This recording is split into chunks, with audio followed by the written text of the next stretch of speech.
Sebuah rekaman ramai beredar di media sosial Telegram pada Selasa 11 April 2023. Dalam rekaman tersebut, menunjukkan aksi dari pasukan terjun payung Rusia melempari Ukraina dengan apa yang disebutnya sebagai hadiah.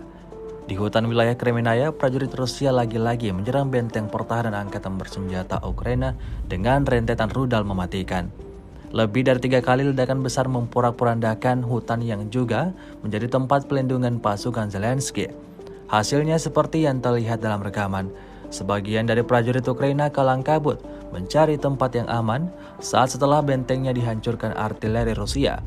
Beredarnya video ini menuai beragam respon dari warganet.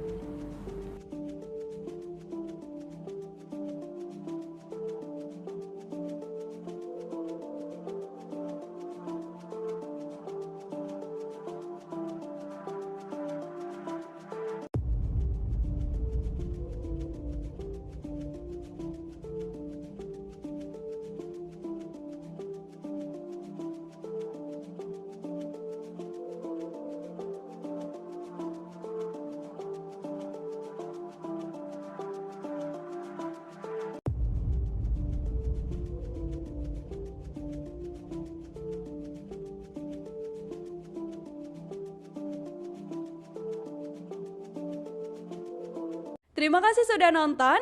Jangan lupa like, subscribe, dan share ya.